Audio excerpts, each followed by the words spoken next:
Alright, today we're checking out the brand new Trifecta plugin from Sauceware, the same guys that created the Scorch plugin. This is a VST that's definitely one of a kind, in a very apparent way that you'll be able to see right now. One major difference here from their previous VST, the Scorch plugin, is that it's actually going to be a Kontakt instrument. And there's quite a selection here as well, so we'll click on a random one over here, bam bam. The key feature here is going to be that it's actually 3 instruments in one. So like any other VST, I can play any notes like this by playing on my MIDI keyboard or by clicking it in. But if I scroll down to a different octave over here, a much lower octave like E2, it's going to be a bass instrument. And now scrolling up to a much higher octave like E7, it's a different instrument altogether from what we heard so far. So basically, for each one of these different patches over here, there's going to be 3 instruments loaded up. A lead, keys, and then a bass, all of which complement each other and should fit perfectly together. So let's create like a little pattern, like an ARP or something like that, something very simple.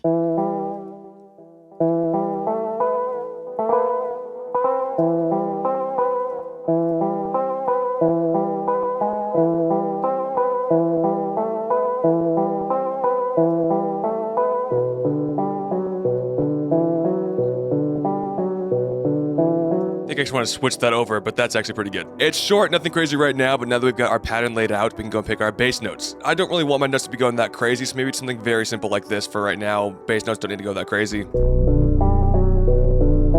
And then maybe like right here.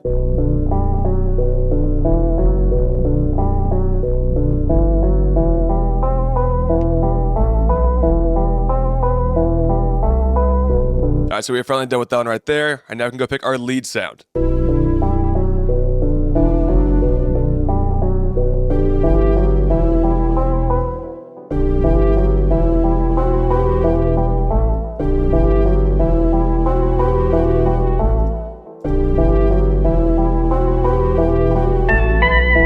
That's right, we can't. Okay, that's going to be one problem that I'm actually glad we ran into. So I like the octave that we're in over here, and I don't want to go 1 octave higher, but I want these notes to still be this sound, but it's now going into the threshold of going to a different instrument.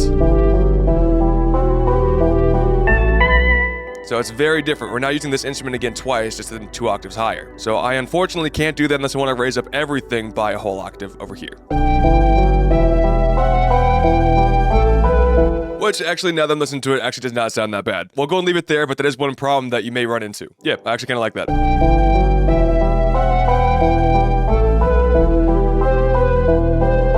Now we can go back on over to Kontakt 7, and then change the different instrument they're using inside of Trifecta.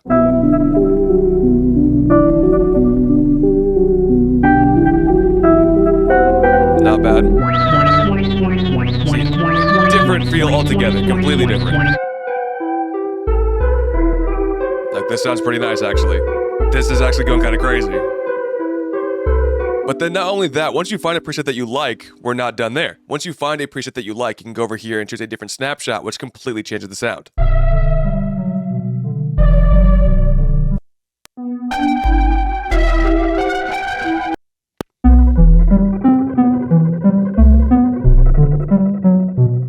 Personally, I kind of like the initial one right here. Okay, now that we've got a preset that we like, we can dive in a bit deeper into the features of the instrument. And the first thing that we're going to talk about over here is going to be the levels of the instruments. Having 3 instruments in one is very important to be able to control the levels, which we can do right over here. All right, so we can actually solo different instruments, like the bass right here.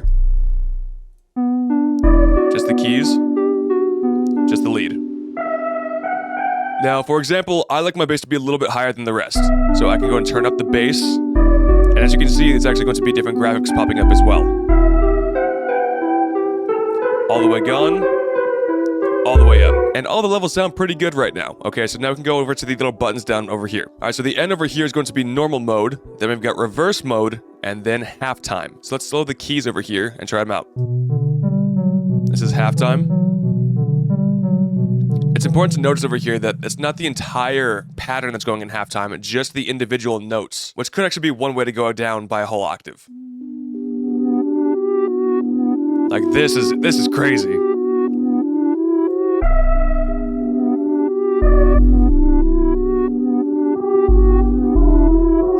Like, we've got a completely different sound now.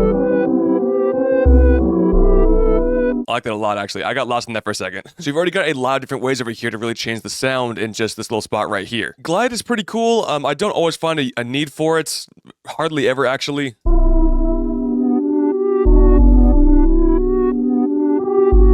kind of hard to hear with such short notes like this one, but putting chords over there, which we'll go over in a little bit, can showcase it a bit more. But for right now, leaving that off and going to the different buttons over here. So first of all, we're going to the magic button, which you can change some of the filters and different effects. Now this one really doesn't need a whole big filter at all. In fact, we may actually want a high pass filter instead. Give us some of that low end that may be clashing with the bass, but again, these are meant to be going like paired together, so this should be fine.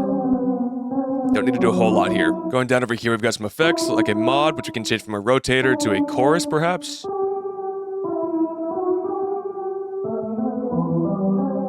A bit of an intense effect over here. Let's go down, go to like a flanger. Phaser.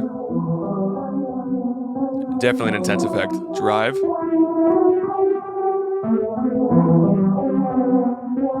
Again, really changing up the sound. I like the subtlety of the other sound, so I'll be turning down the drive and actually also the mod as well. Maybe some wobble will sound pretty cool with this. A little bit lower, that sounds pretty good. And then the main thing over here that I like is going to be the reverb. It makes it very easy to understand. You have a short one, medium, and long. It's not going to be a whole lot of options, but very quick to get to do.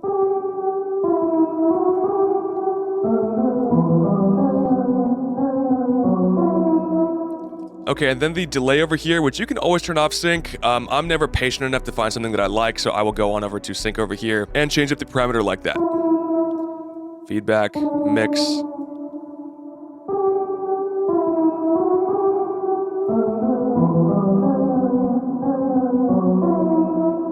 Then we've got an LFO over here, which you can also link the effects layers. I'm not going to right now, but going on to the LFO, we can change the rates, which once again, we can hit the sync or free button over here.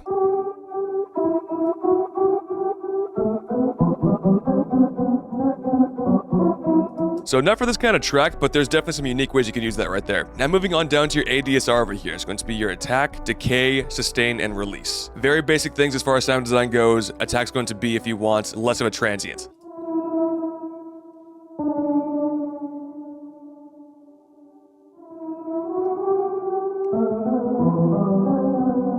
So for this sound, obviously you don't want to have a huge attack. It'll sound more like a pad, which I don't want in this case. Yeah, that one went all the way to the max over here. That's good. Keep the release down lower too. That's going to be how much the actual MIDI is going to be controlling it, so I don't want that to change up too much. So that's going to be all the ways you can change up an individual sound, which once again, you can do the same thing over to keys and then bass. But now going on to the third page over here. So by going over to the chords over here, obviously it's off right now, but by clicking that, we've got a lot of different options. We'll stick to the third for right now, actually 1, 3, 5. And now by each note's going to have its own separate chord, which you can change the key over here, which we're actually in E, and then set the scale to minor. And now each and every single note will have a chord playing instead.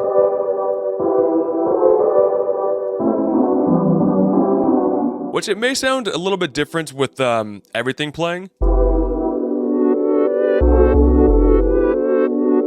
Now it sounds kind of like vintage, like old-timey with the reverse going on too, right? So the one thing to notice over here is that you don't usually want your synth bass to be playing chords. So here's what it sounds like with it on, and then off.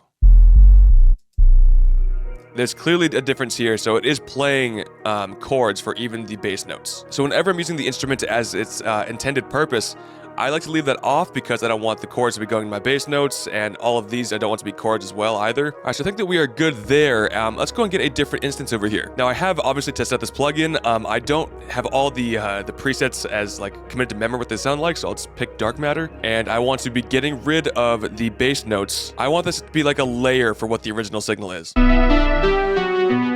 Very 80s, very 80s sounding.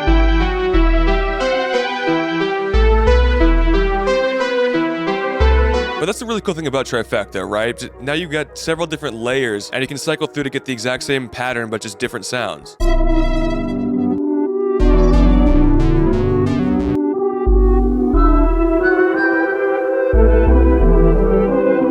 Like that one fits pretty well with the original one that we had. Maybe a little bit too well though, we'll keep on going.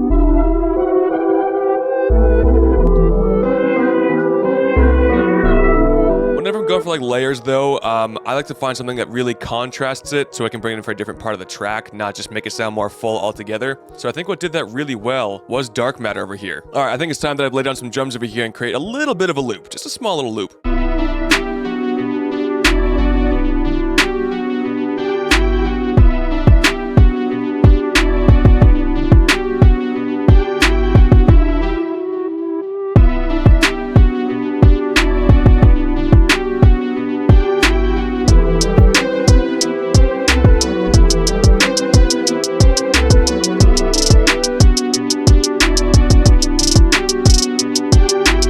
more that I've been producing recently, I just have not been liking rolls that much. I just don't feel like it's necessary. Okay, so right now what I'm feeling is that the bass is going to be a little bit too low.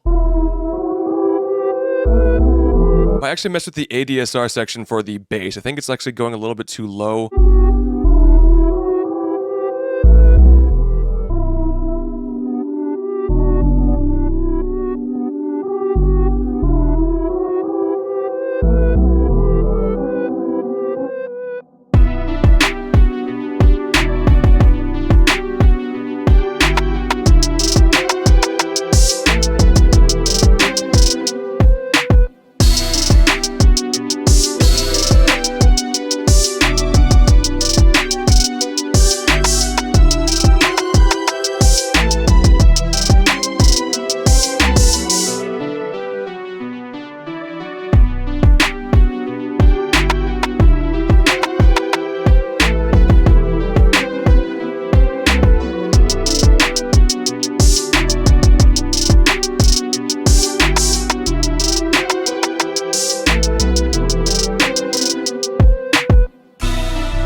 So that's all that I'm going to do to this loop right now. I may do some stuff off camera, so it might sound completely different by the time that you hear it. But I think it's time to move on to some of the other demos I've got using this instrument. Now, I won't lie to you guys, I don't have a whole lot here today. In fact, this one, I'm not even sure if I remember what it sounds like. I think I was just testing stuff out and I just saved it.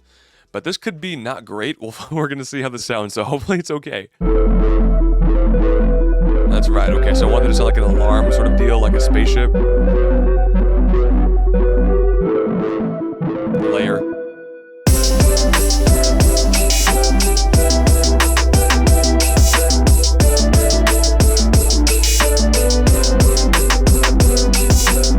Okay, it has potential, but I think that it needs to be refined quite a bit. All right, going into the patch a little bit deeper though. All right, so the initial preset that I started out with was this one right here, the Sunset on the Moon.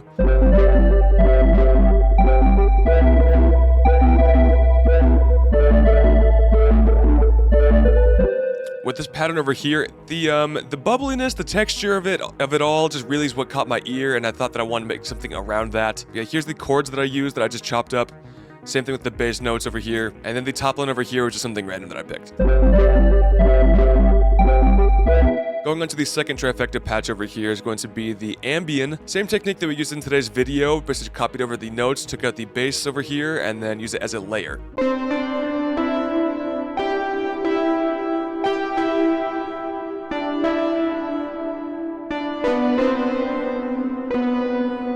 Which, if I'm being honest over here, the two patches over here sound pretty good and sound like a really good loop.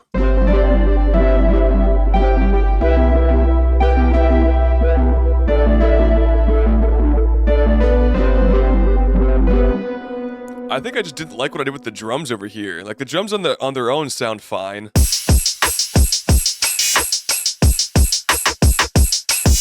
Well, I just don't think it fits the track very well. Again, it's more like a test. I wasn't really trying to make a track. I just want to see what I could do. And the melody actually sounds pretty good. In fact, I think that the entire beat that we made here today on camera was a better showcase for the instrument. Okay, so that's going to be all that I've really got here. I usually have more when it comes to reviews. I want this one to be a little bit more relaxed. If I'm being honest here, I ruined my setup. Right now, I've only got a 1-monitor setup, but I'm used to having 2. It's a whole big ordeal. I screwed everything up. So I've just been like procrastinating making this, so I just want to turn on the camera, get this going a more natural feel. But this video actually went pretty well, albeit a little bit scuffed, but felt like we showcased the plugin well. I made a decent track out of it. And now we can talk about our final thoughts on the Trifecta plugin. Alright, so first of all, it is definitely ambitious. It is without a doubt one of a kind, for sure. I feel like a lot of producers nowadays, myself especially, have problems with finding sounds that fit well together. So this really solves that problem in a very easy way by clicking one patch. And you've got 3 sounds that should work together. Now, everyone's got their opinions, so maybe you don't like one sound in there, that's fine. But it offers enough flexibility to really change those sounds, to hopefully find something more that you like. There are a few drawbacks, of course, nothing's perfect. And by going over here really quick for the mixing, I can show you, like, usually when it comes to like my drums, like my kick drum over here, I like to sidechain that to my melody like I did over here, which Saberbox 3 helps over here a lot, but at the same time, I'm still cutting into the low end of the actual melody that builds character, you know? So mixing the individual instruments is basically not possible unless you want to go ahead and get like 3 different instances, one for the lead, one for the keys, and the one for the bass. But that gets rid of the entire reason of why this plugin is special, right? It's supposed to be 3 instruments in one. So that, I would say, is probably the biggest drawback, is that you can't put specific effects on specific sounds. Like, maybe I want some reverb on the lead over here on the top, and then some more intense delay on the ARP over here. You just can't do that. They're all baked into one track, which really, I think, is the only thing that's holding back this VST. If there's a way to, like, route this, the bass to one mixer track, the keys to a different, and then the lead to another one, that would basically solve every single problem. Once again, the chords function over here is perfect. But for me personally, mixing is a very, very important part of producing. And that's going to be the basically only one, but still major kind of drawback from this instrument. Really quickly want to mention that if you are planning on picking up this instrument, there's a link down below in the description. This video is not sponsored by Sauceware, but is an affiliate link that will help me out if you choose to pick that up. So thank you guys for watching, and I'll see you in the next one.